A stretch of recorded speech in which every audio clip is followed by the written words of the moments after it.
Jen has ordered a decadent seafood tower, king crab legs, lobster tails, and a waterfall of caviar. Pricey? You bet. But Jen worked with Empower on her savings and investment strategy and planned for splurges like these. She got good at money, so she can be a little bad. Ooh, champagne. Empower. Invest well, live a little. Start today at empower.com. Past performance is not indicative of future returns. Investing involves risk. You may lose money. Advisory services are provided for a fee by Empower Advisory Group, LLC, EAG, a registered investment advisor with the Securities and Exchange Commission. OMG, those shrimps are really jumbo. The #1 selling product of its kind with over 20 years of research and innovation. Botox Cosmetic, onabotulinum toxin A, is a prescription medicine used to temporarily make moderate to severe frown lines, crow's feet, and forehead lines look better in adults. Effects of Botox Cosmetic may spread hours to weeks after injection, causing serious symptoms. Alert your doctor right away as difficulty swallowing, speaking, breathing, eye problems, or muscle weakness may be a sign of a life-threatening condition. Patients with these conditions before injection are at highest risk. Don't receive Botox Cosmetic if you have a skin infection. Side effects may include allergic reactions, injection site pain, headache, eyebrow and eyelid drooping, and eyelid swelling. Allergic reactions can include rash, welts, asthma symptoms, and dizziness. Tell your doctor about medical history, muscle or nerve conditions including ALS or Lou Gehrig's disease, myasthenia gravis, or Lambert-Eaton syndrome and medications, including botulinum toxins, as these may increase the risk of serious side effects. For full safety information, visit BotoxCosmetic.com or call 877-351-0300. See for yourself at BotoxCosmetic.com. Estamos em tempos difíceis e decisivos no nosso país. Um período complicado quando a gente fala sobre mentiras, verdades e o que as pessoas querem ou precisam ouvir. Este episódio contempla tudo isso e vai contar as primeiras páginas de uma história que prende você por falar verdades inconvenientes sobre uma figura que é admirada por pessoas que se nutrem de mentiras.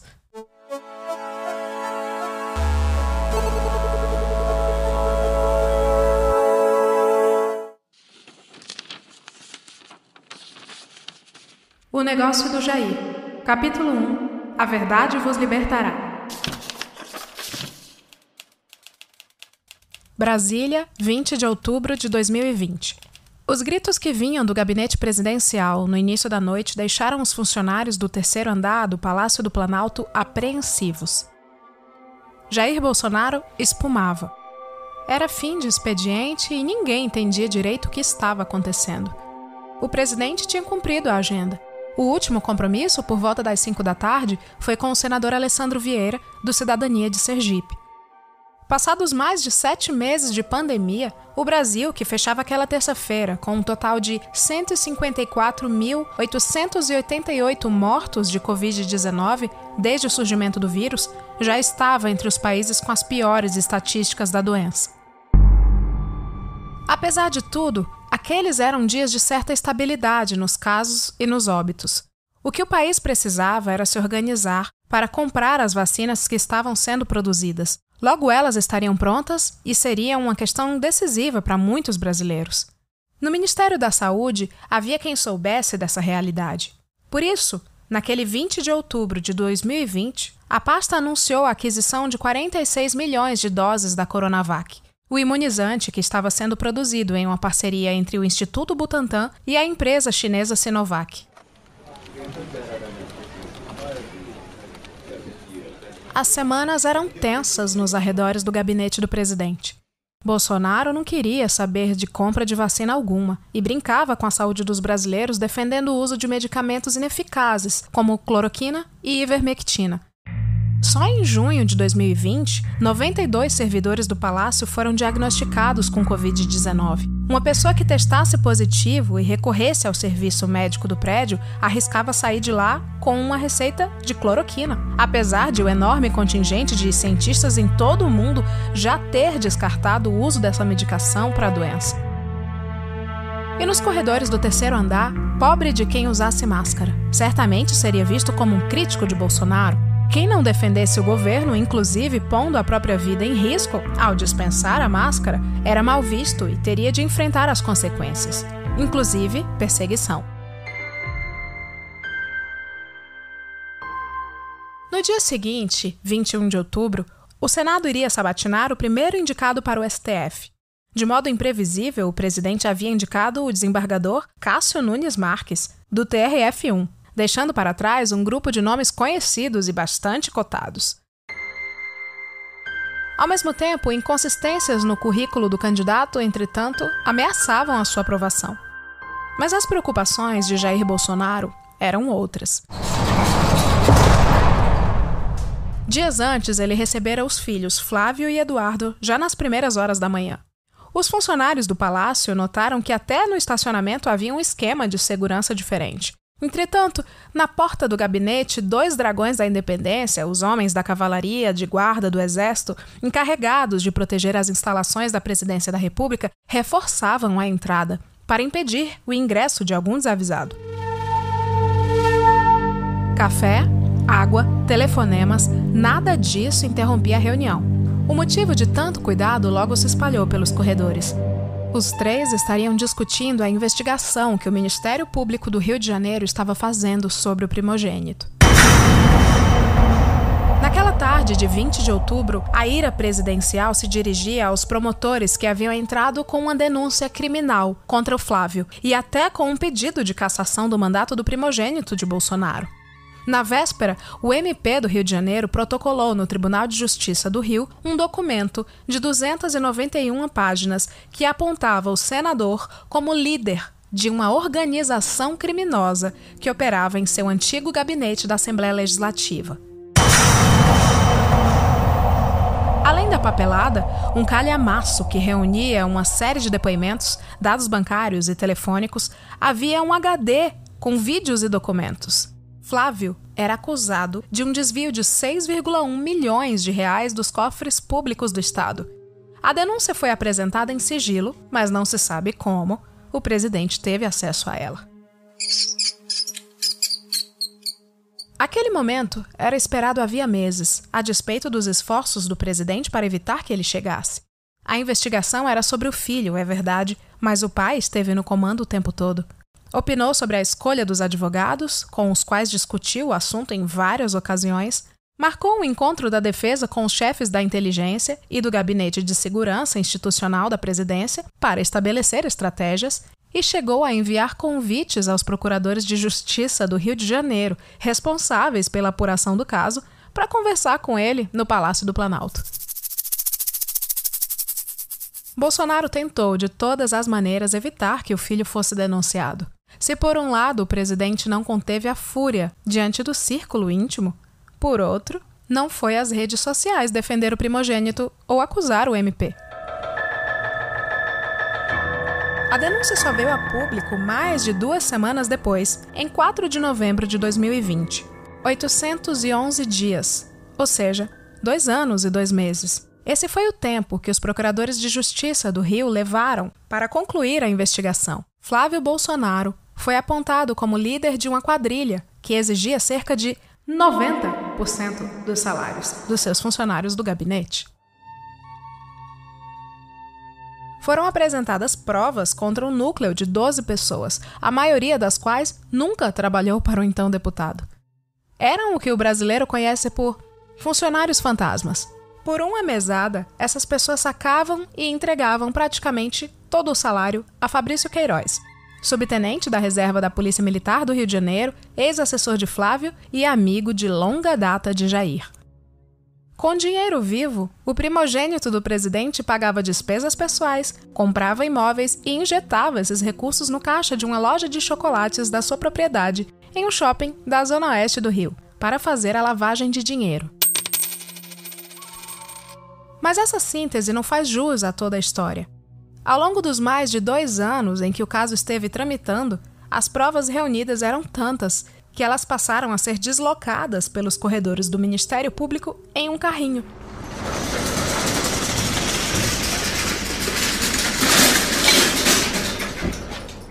A denúncia, minuciosa, apresentava Flávio no topo da organização e rastreava todo o dinheiro, do pagamento aos supostos assessores até o retorno para os bolsos do parlamentar. Quando li o documento, em novembro de 2020, senti que faltava alguma coisa. Recebi um arquivo digital por e-mail sigilosamente, junto com outros colegas do jornal o Globo, onde trabalhava desde o início de 2018. Eram dias de reportar de casa para prevenir a contaminação do coronavírus e dependíamos da ajuda de fontes em off. como nos referimos aos colaboradores anônimos durante as investigações.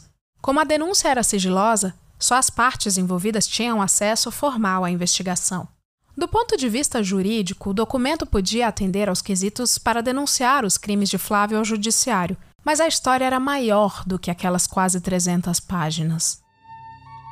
Mesmo que não fosse a intenção dos procuradores, já que por lei apenas a Procuradoria-Geral da República poderia investigar o presidente, no carrinho com os autos existiam diversas informações que indicavam o papel de Jair no esquema. Já havia muito que se comentava, à boca miúda, a preocupação do mandatário com o caso do filho. Corriam piadas de que ninguém podia acusá-lo de não ser um bom pai. Pouco se observou, porém, que a preocupação de Jair Bolsonaro era, sobretudo, consigo próprio. Ele mesmo dizia que tudo aquilo era para atingi-lo. Por mais de uma vez, desde que assumira a presidência, havia vociferado que não seria preso após deixar o cargo. Mais do que o mandato de Flávio, o que parecia estar em jogo era a revelação de uma face pouco conhecida do clã. Fatos com potencial para fazer com que fosse por água abaixo o discurso de que os Bolsonaro defendiam a família, combatiam a corrupção e simbolizavam o fim da mamata para a imprensa e para os artistas que recebiam recursos por meio da Lei Rouanet. Bravatas que, jogadas nas redes sociais, ajudaram o patriarca a chegar à presidência da República. A realidade, sabida no círculo mais íntimo, ameaçava o futuro político da família e de seu entorno. Em meio à papelada sobre o senador, surgiram dados que conectavam o esquema aos 3 casamentos do presidente. Há 4 filhos, há dezenas de parentes, há alguns ministros e a formação do patrimônio dos Bolsonaro, que ultrapassa 20 milhões de reais. E também apontavam para a proximidade da família com o ex-capitão do BOPE, Adriano da Nóbrega.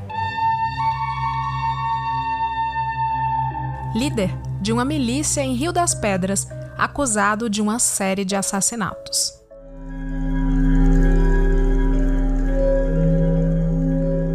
Todas as pessoas mais próximas de Jair Bolsonaro estavam, de um jeito ou de outro, associadas a um esquema que tinha até nome próprio. Por muitos anos, quem emprestava o nome e o número do CPF para figurar como assessor parlamentar de algum Bolsonaro aderia automaticamente ao sistema que os participantes chamavam de o negócio do Jair. Funcionava como uma espécie de corporação e permitiu ao clã forjar um estilo de vida e uma imagem pública que levariam Jair ao cargo mais alto da República. Em reportagens investigativas, coletivas ou individuais, procurei seguir os rastros de um caso que tem muitos desdobramentos e ramificações, além de lacunas ainda maiores, mas cuja origem é bastante clara. Não é difícil entender que a real preocupação dos Bolsonaro era de que o Brasil descobrisse a vida secreta da família. You're tuned into Auto Intelligence, live from Auto Trader, where data, tools, and your preferences sync to make your car shopping smooth. They're searching inventory. Oh, yeah. They find what you need. They're gonna find and it. You can make a budget for your wallet to help you succeed. Pricing's precise and true. So true. It's smarter car shopping. Ooh. Just for you. Oh, it's just for you. Ooh. Find your next ride at Autotrader.com. Powered by Auto Intelligence. Getting ready to step into your career era? Set yourself apart with Adobe Creative Cloud Pro for students. Hone your skills with apps like Photoshop, Illustrator, Premiere Pro, and more, powered with the latest in creative AI. Students save over 55%, so you can build a portfolio you're proud of. Launch your future with Adobe Creative Cloud Pro for students. Visit adobe.com/students to learn more.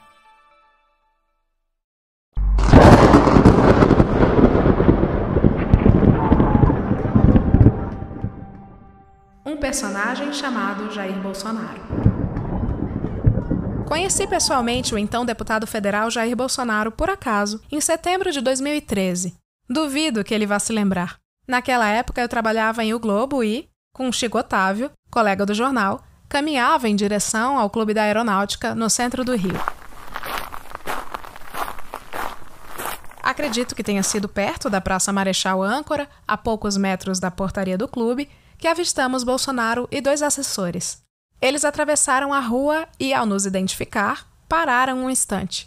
Trocamos cumprimentos, já que conhecíamos os assessores do deputado havia algum tempo.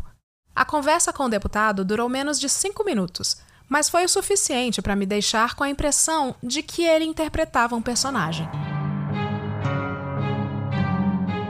Lembro de ter achado bastante inusitada a sua reação cordial ao saber que estávamos apurando detalhes sobre os militares envolvidos na morte de Stuart Angel, líder do MR8, desaparecido desde 1971. E falamos brevemente do assunto porque os seus assessores conheciam militares que diziam ter informações sobre o CISA, o Centro de Informações de Segurança da Aeronáutica, unidade responsável pela prisão de Stuart. Chico Otávio e eu estávamos acompanhando alguns casos investigados pela Comissão Nacional da Verdade, a CNV, e grupos semelhantes encarregados de esclarecer os crimes cometidos por militares durante a ditadura e, sobretudo, identificar os servidores públicos responsáveis pela prática sistemática de tortura, execuções e desaparecimentos forçados. Alguns dias depois, em 23 de setembro de 2013, 4 membros da Comissão da Verdade do Rio foram ao antigo DOI-CODE do Rio de Janeiro para uma inspeção no local. O quartel da Rua Barão de Mesquita, na Tijuca, funciona até hoje como uma unidade militar e foi sede de parte dos horrores da ditadura. Espancamentos, estupros, torturas com jacarés e uma jiboia, assassinatos, a lista é terrivelmente longa. Com os desdobramentos da atuação da CNV, Bolsonaro encampou a defesa dos colegas de farda daqueles tempos. Ele já havia se aproximado de alguns dos militares envolvidos ainda nos anos 1980, quando entrou em atrito com o general Leônidas Pires Gonçalves e acabou caindo nas graças do general Newton Cruz, do ex-presidente João Figueiredo e, mais adiante, até do general Newton Cerqueira. Os integrantes da comissão chegaram ao local acompanhados de presos políticos e alguns parlamentares. A visita havia sido agendada com antecedência, vencendo a resistência do exército. Mesmo assim, ele foi e tentou forçar a entrada. Os senadores João Capiberibe, do PSB do Amapá, e Randolfo Rodrigues, do PSOL do Amapá, o barraram, dizendo que ele não era bem-vindo. "Olha só quem quer me impedir de entrar no meu quartel", Bolsonaro retrucou.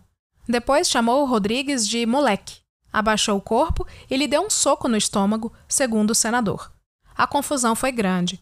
Horas mais tarde, quando o episódio já dominava o noticiário, Bolsonaro telefonou para uma pessoa, ao lado de quem eu, por coincidência, estava, e a certa altura comentou o episódio. Falava tão alto que eu não pude deixar de ouvir. "Viu o que eu fiz hoje? Com aquilo eu ganhei uns 400 mil votos." Jamais esqueci esse episódio, que ilustra como as aparições de Jair visavam conquistar espaço e visibilidade na mídia e na internet. Já em 2018, quando ele seguia na liderança da corrida presidencial, resolvi fazer uma apuração mais profunda sobre ele. O escrutínio da imprensa em relação a candidatos presidenciais é uma tarefa básica, mas o capitão não estava acostumado a isso e definitivamente não gostava do procedimento. Gravava repórteres durante entrevistas e depois apresentava os vídeos em suas redes sociais de modo a instigar linchamentos virtuais contra esses profissionais. Bolsonaro não aceitava ser questionado, nem achava que devia satisfação sobre o uso que fazia das verbas públicas ou de como administrava o seu gabinete na Câmara dos Deputados. A Folha de São Paulo fez uma série de reportagens mostrando que ele e os 3 filhos mais velhos construíram um patrimônio, até 2018, de 15 milhões de reais com a política. A reportagem, publicada em 7 de janeiro daquele ano, também revelava que ele havia recebido, mensalmente, por anos, verba para alugar um imóvel em Brasília, apesar de dispor de um apartamento na capital. Ele ainda mantinha entre seus assessores Valderice Santos da Conceição, a Val do Açaí, uma mulher que morava em Angra dos Reis, no Rio de Janeiro, e cuidava, junto com o marido Edenilson Nogueira, da casa de praia e dos cachorros do então deputado. Demorou quase 4 anos, mas o Ministério Público Federal propôs, em 2022, uma ação de improbidade administrativa contra Bolsonaro, devido à situação da caseira. Eles eram alguns dos elementos que, já em 2018, colocavam em xeque a imagem do político honesto que ele gostava de alardear. Há 4 anos, eu já estava atenta a esses detalhes havia algum tempo. Um exame mais acurado da lista completa de assessores do candidato indicava que Val não era a única em situação, no mínimo, irregular, e que os filhos dele reproduziam o modus operandi do pai. Bolsonaro costumava dizer que eles agiam juntos, que eram uma coisa só. Na prática, nem havia separação entre os assessores dos gabinetes. Os filhos, inclusive, empregavam parentes da segunda mulher do pai, a advogada Ana Cristina Siqueira Vale, mãe de Jair Renan, o 04, conforme é chamado pelo capitão que se refere aos filhos, segundo a tradição militar de enumerar os soldados. Personagem essencial e complexa em toda essa história, a dimensão da importância de Cristina só viria à tona mais tarde. Passei 4 anos pesquisando sobre ela e sinto que ainda não a decifrei por completo. Em 2018, início dessa apuração, transitei por esses episódios e personagens com bastante dificuldade. Na tentativa de decifrar Bolsonaro, passei meses à procura de quem me falasse dele. As raras entrevistas que eu consegui ocorreram com militares que, de algum modo, estavam ajudando na campanha do candidato. As demais pessoas que sondei diziam ter medo, e muitas batiam a porta ou o telefone ao ouvir a palavra jornalista. Enviei dezenas de mensagens com pedidos de conversa e comecei a pesquisar documentos a respeito do capitão e do restante do clã. Boa parte das tentativas ao longo daquele ano foram frustradas. As coisas só começaram a fazer sentido a partir de dezembro de 2018, após a eclosão do que ficou conhecido como o caso Queiroz.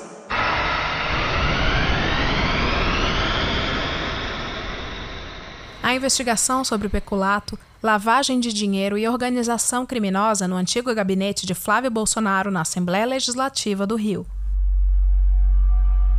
Pouco depois da eleição, o jornal O Estado de São Paulo publicou uma reportagem de Fábio Serapião revelando a existência de um relatório que mostrava uma movimentação bancária atípica de R$1,2 milhão na conta de Fabrício Queiroz. Além de receber mensalmente repasses de outros assessores de Flávio, o policial tinha feito depósitos de cheque para a primeira-dama, Michele Bolsonaro, ao longo de anos. Após a matéria, me dediquei a investigar a trajetória de Queiroz. E à medida em que fui avançando, algumas mensagens e contatos que eu havia feito meses antes começaram a ser respondidos. Ao longo desses quase 4 anos, realizei mais de 50 entrevistas, algumas mais de uma vez, e reuni mais de 1000 páginas em documentos, além de vídeos e gravações de áudio. Este livro traz tudo o que há de relevante nesse material, além de perfis, bastidores da apuração e os caminhos para acessar as pessoas e obter os dados. Como não é raro acontecer em reportagens investigativas, a maioria das fontes pediu para conceder entrevistas sob anonimato, pelo temor de ter o emprego, a família ou a própria integridade física ameaçados. Elas presenciaram e descreveram cenas aqui relatadas, mas para preservá-las, diversas situações e diálogos são narrados sem identificá-las. Como obtive, também sigilosamente, cópia dos autos da investigação criminal e civil feita sobre Flávio e Carlos Bolsonaro, o livro traz menções a documentos que complementam e corroboram esses relatos. São papéis que constam dos arquivos do Judiciário brasileiro, mas também trechos de mensagens e cartas de alguns protagonistas dessa história. Por exemplo, Andréa Vale, ex-cunhada de Jair Bolsonaro e uma personagem importante desse enredo, conta em áudios que devolvia quase 90% do seu salário na Alerj após saques em dinheiro vivo. Os dados financeiros dela obtidos pelo Ministério Público do Rio de Janeiro mostram esses saques volumosos. Situações semelhantes ocorrem com diversos outros personagens. Para manter o registro documental, as citações estão reproduzidas da forma como foram escritas e faladas, de acordo com as gravações, autos de processos e relatos das testemunhas. Uma pena não ter podido ouvir do presidente suas explicações. Ele nunca quis responder às minhas perguntas. Tampouco aceitou ser entrevistado, nem ele, nem Flávio, Carlos ou mesmo Eduardo, ao longo dos últimos 4 anos. Depois de todas as entrevistas e de ler boa parte dos documentos sobre Flávio e Carlos, lembrei da passagem do Evangelho segundo João que o presidente tanto gosta de citar, o versículo 32 do capítulo 8. Conhecereis a verdade, e a verdade vos libertará. Quando recorre a esse trecho da Bíblia, o que Jair Bolsonaro quer é mostrar que a sua interpretação de qualquer assunto é a que deve prevalecer e ser considerada verdadeira, mesmo que os fatos desmintam o que ele chama de verdade. Ao investigar a vida do presidente e de sua família nos últimos 4 anos, pensei muito no que significava conhecer a verdade sobre Jair e a história do clã Bolsonaro. Em sua trajetória política, o presidente negou diferentes fatos históricos, como a escravidão, o golpe militar, a prática de tortura na ditadura e, mais recentemente, as orientações de cientistas de todo o mundo para prevenir e combater a Covid-19. Primeiro, ele negou a história, depois, a ciência, e desde que conquistou a cadeira da presidência da República, serviu-se de boa parte do poder para esconder o seu passado, a verdadeira história da sua vida privada e dos negócios que o ajudaram a construir o seu patrimônio e erguer tanto sua carreira política como a de seus filhos. As investigações sobre o clã Bolsonaro expõem a verdade de um passado que o presidente e a família não têm interesse em revelar. Os milhares de documentos, tanto os reunidos pelo Ministério Público quanto os que obtive junto a fontes e nos registros públicos, mostram, mais do que provas, contra Flávio e Carlos. Põem a nu indícios que ligam à negociata pessoas muito próximas a Bolsonaro, assessores, parentes, ex-mulheres e até a atual primeira-dama. Os relatos e documentos indicam que o próprio Jair liderava toda a família. Mais do que acompanhar as investigações criminais sobre 2 filhos do presidente, me senti entrando em uma espécie de labirinto da vida de Jair Bolsonaro.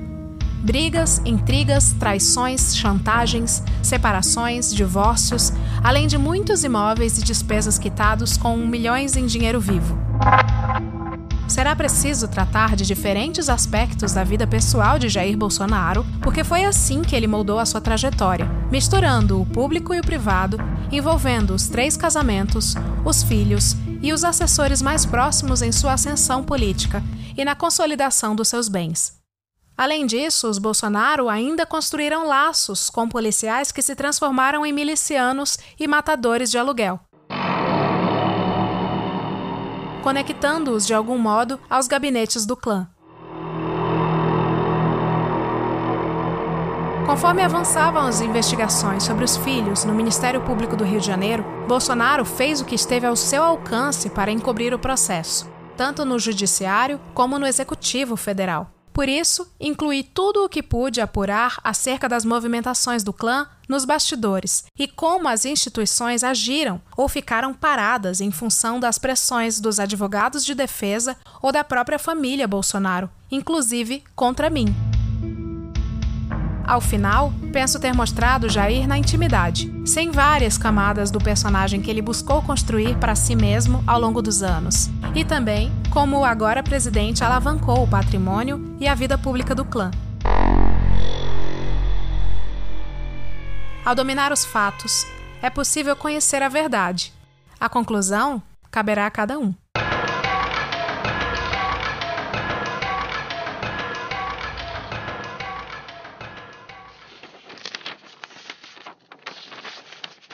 E de ouvinte, eu te convido agora a ser leitor de O Negócio do Jair, a história proibida do clã Bolsonaro. É um livro sensacional, eu amei, indico demais, escrito pela Juliana Dalpiva, grande jornalista, o terror de Bolsonaro, publicado pela editora Zaha, do Grupo Companhia das Letras. E se você curtiu, por que não compartilhar também esse episódio e fazer com que mais pessoas se interessem pela leitura? A gente se vê no próximo programa. Um beijão e tchau, tchau!